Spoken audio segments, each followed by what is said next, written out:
현대 사회를 살아가면서 우리는 늘 바쁘다는 말을 입에 달고 살죠.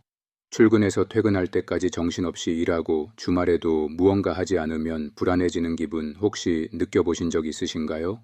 안녕하세요. 지식 한 스푼 이세마입니다. 오늘은 데니스 뇌르마르크와 아네르스 포그 엔센의 책 가짜 노동, 스스로 만드는 번아웃의 세계 함께 우리가 당연하게 여겼던 바쁨의 진짜 의미를 파헤쳐 보려고 합니다. 특히 이 바쁨이 어떻게 현대 사회의 새로운 지위의 상징이 되었는지에 대해 깊이 파고들어 보려 합니다. 자, 그럼 가짜 노동의 세계로 함께 떠나볼까요? 회사에서 이런 말 들어보셨나요? 로고가 없으면 회사가 망하나? 얼핏 농담 같지만 조직 내에서 발생하는 가짜 노동의 단면을 보여주는 질문입니다. 특히 인사팀과 홍보팀은 회사 내에서 가장 큰 조직이 되려고 경쟁하며 끊임없이 새로운 자리와 할 일을 만들어낸다고 해요. 다른 팀을 이기기 위해서 말이죠. 과연 이런 경쟁과 새로운 일 만들기가 진정으로 회사에 도움이 되는 걸까요? 어쩌면 불필요한 일들을 만들어내며 모두가 바쁜 척하는 가짜 노동의 늪에 빠져 있는 건 아닐까요?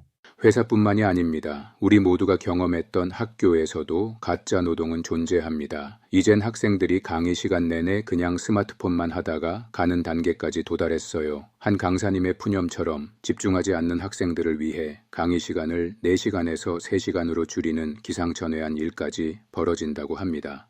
이건 마치 역전된 파킨슨의 법칙과 같아요. 원래 파킨슨의 법칙은 일은 주어진 시간을 가득 채우려 늘어난다는 것이죠.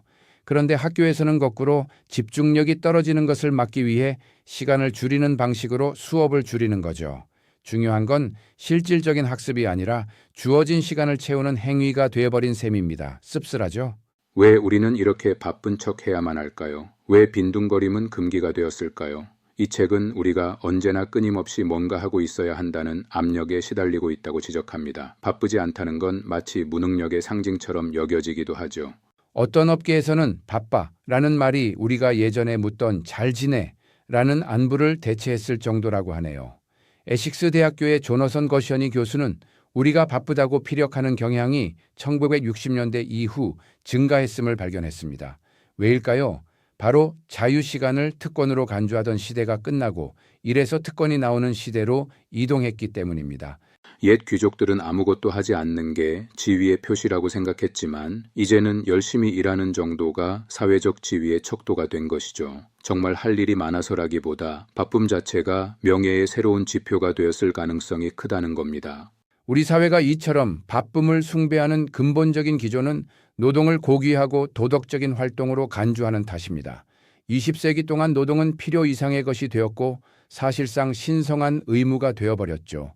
저자들은 이런 바쁨 숭배 사회를 유지하는 3가지 의심스러운 합리화에 대해 질문을 던집니다. 바쁜 것이 좋고 필요하며 도덕적이다는 생각은 가짜 노동을 낳는 첫 번째 합리화입니다. 계속 일하다 보면 더 많은 자유시간이 어느 시점에 후식처럼 자동으로 나올 것이다는 관념은 두 번째입니다. 언젠가는 우리도 자유시간을 누릴 수 있을 거라는 막연한 기대죠. 마지막 3번째는 생산성과 노동시간 사이에 비례관계가 있다는 관념입니다. 과연 정말 그럴까요? 벤저민 클라인 허니컷 교수는 20세기의 가장 큰 수수께끼 중 하나는 왜 아무도 노동에 대한 이런 특이한 합리화에 진지한 의문을 제기하지 않는가라고 말합니다.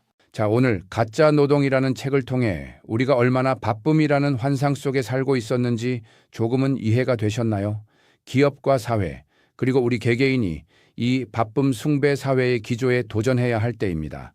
정말 할 일이 없다면 불필요하게 자리를 지키며 바쁜 척하기보다 당당하게 집에 가서 나의 자유시간을 누리는 것이 훨씬 생산적이고 행복한 삶 아닐까요? 우리 모두가 진짜 노동의 가치를 찾아 의미 있는 삶을 살아가길 바랍니다. 오늘 영상이 유익했다면 구독과 좋아요, 알림 설정까지 꼭 부탁드리고요. 다음 시간에도 지식 한 스푼 이세마가 찾아오겠습니다. 감사합니다.